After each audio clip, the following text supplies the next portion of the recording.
Pause screen recorder. Page. Collab. Link. Disable. Button. Page. 70.08 available. 0003. Button with last screen recorder. नमस्ते recording club, मैं RC Sandeep हाजिर हूँ the story of recording club part 312 लेकर के। और बात चल रही है कार्यक्रम हमराही की। और दरअसल रिकॉर्डिंग क्लब में हमराही कार्यक्रम का क्या महत्व रहा, किस तरीके से ये प्रोग्राम डिज़ाइन हुआ, कैसे शुरू हुआ, कैसे आगे बढ़ा। और पिछले एपिसोड में हमने बात की थी हमराही का जो पहला कार्यक्रम था जीतू जी और दीपाली जी पर, जिसमें जीतू जी शिक्षक हैं, गवर्नमेंट जॉब में, राजस्थान से ही थे, और दीपाली जी वैसे महाराष्ट्र से हैं। तो पहले ही कार्यक्रम में 2 राज्य कवर हो गए।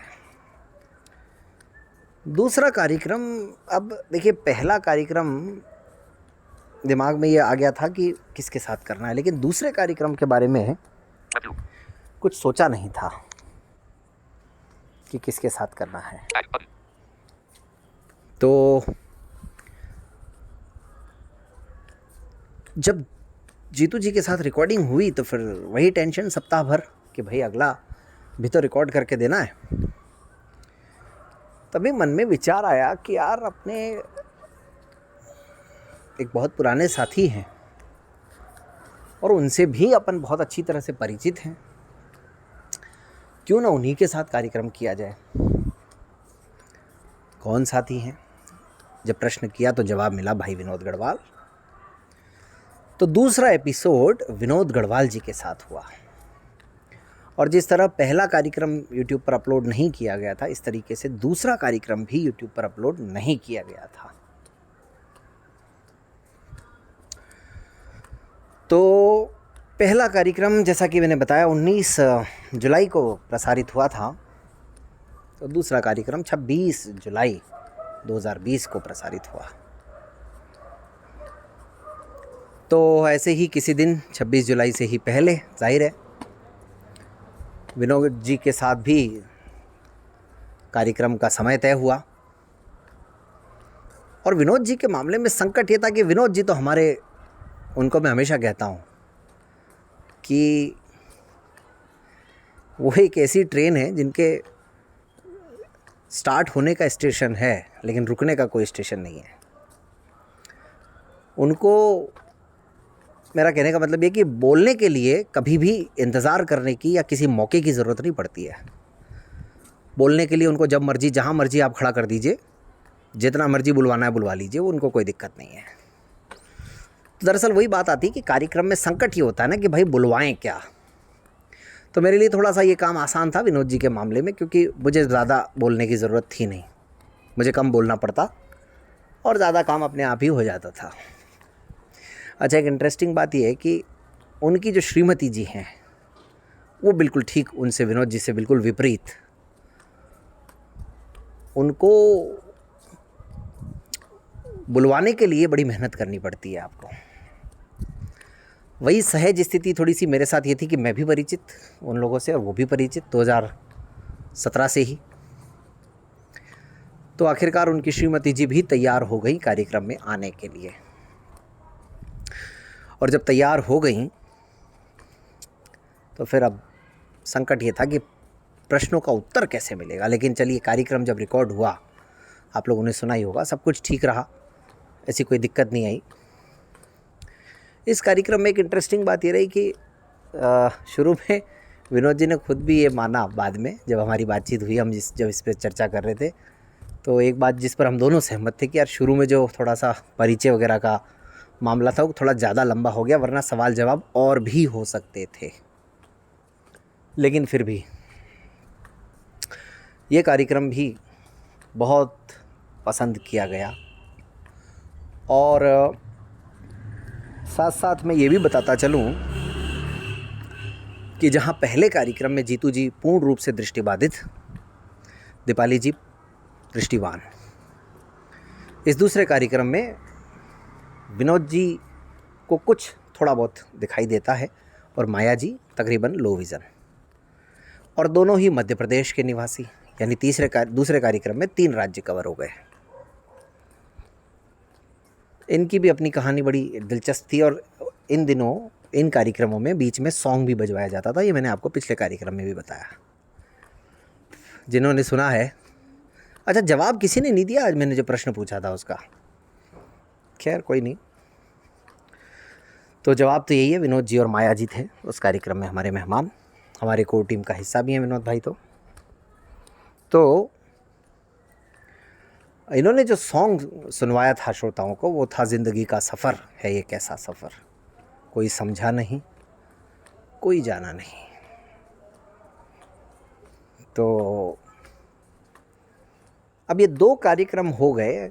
अच्छा, आज एक प्रतिक्रिया मिली मुझे, उसमें कहा गया कि भाई तुम बार बार टाइम मत देखा करो, अजीब लगता है। तो चलिए ये भी ठीक है, थोड़ा सा मैं भी बीच में से कोशिश करता हूँ टाइम देखने के बहाने कुछ सेकंड चुरा लूँ, लेकिन ये अगर आप सबको अच्छा नहीं लगता है तो डेफिनेटली मुझे भी ये नहीं करना चाहिए। इसका फिर कोई और तरीका निकालूंगा मैं सोचता हूँ यार कि कार्यक्रम बहुत छोटा नहीं हो जाए।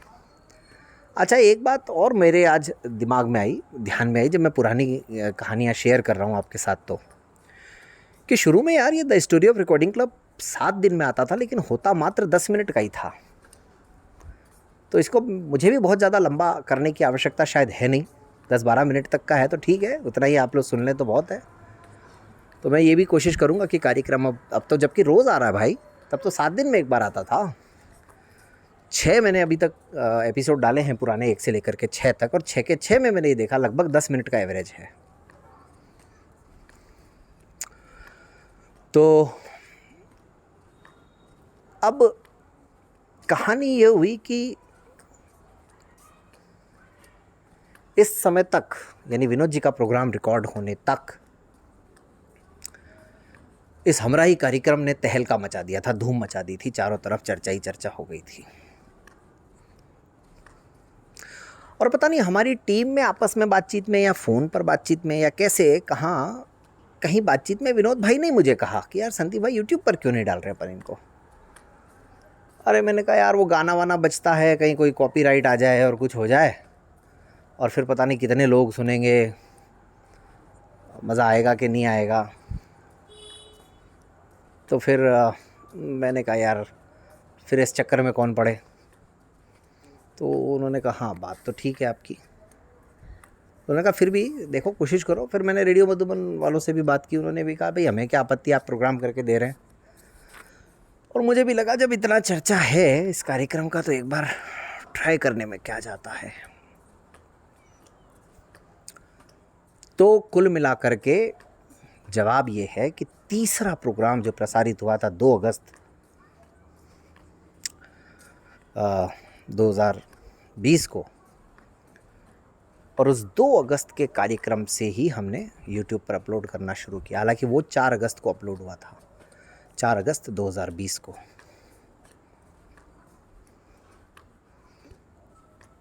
तो जब YouTube पर अपलोड हुआ उसमें ये फ़ायदा था कि एक तो ये भी पता चल रहा है कितने लोग सुन रहे हैं, ये भी एक फ़ायदा था कि कई जगह शेयर करने में बड़ी आसानी, और दृष्टिबाधित के साथ साथ दृष्टिवान भी सुन सकते हैं। और इसीलिए इस कार्यक्रम में रिकॉर्डिंग क्लब यूट्यूब चैनल पर दृष्टिवान साथियों की भी संख्या कुछ थोड़ी बहुत बढ़ी। हमराही ऐसा एक कार्यक्रम है रिकॉर्डिंग क्लब का जिसमें आज तक जितने भी एपिसोड हुए हैं शायद ही किसी एपिसोड में 300 से कम व्यूज़ आए हों। बाकी तो खैर कहानियाँ चलती रहेंगी, लेकिन हाँ विनोद जी और माया जी के प्रोग्राम में हुआ भी वही। जब रिकॉर्डिंग हुई तो विनोद जी ने तो बड़े स्पीड से अपनी बातें सारी कह डाली जो भी उनको कहनी थी, और माया जी से बार बार मतलब थोड़ी मेहनत करके प्रश्न निकलवाने पड़ रहे थे। लेकिन इस परिवार से मैं परिचित हूँ बहुत अच्छे से, और हमारे मित्र भी हैं, हमारे कोर टीम का भी हिस्सा हैं, तो ज़्यादा मेहनत मशक्क़त करनी नहीं पड़ी इनको इस कार्यक्रम में लाने के लिए। अब लेकिन तीसरा कार्यक्रम जब हुआ तो संकट बिल्कुल गहरा था कि अब तीसरा कौन। यहाँ पर हमारा टीम वर्क, टीम एफर्ट काम आया, और वो कैसे, वो कहानी अब आपको थोड़ा इंतज़ार करना है उसके लिए, तो फिर सुनाई जाएगी कि तीसरी जोड़ी हमराही के लिए कैसे प्राप्त हुई और इस कार्यक्रम में फिर कौन कौन से राज्य कवर हुए। क्योंकि हमराही कार्यक्रम में प्रयास शुरू से यही रहता था कि अलग अलग डिसेबिलिटीज़ को हम लेकर के आएँ, अलग अलग समस्याएं होंगी तो बातें भी अलग अलग होंगी, अलग अलग राज्य को जानने समझने का प्रयास करें। तो इसमें बिल्कुल सफलता मिल रही थी और बहुत ज़बरदस्त तरीके से सफलता मिल रही थी।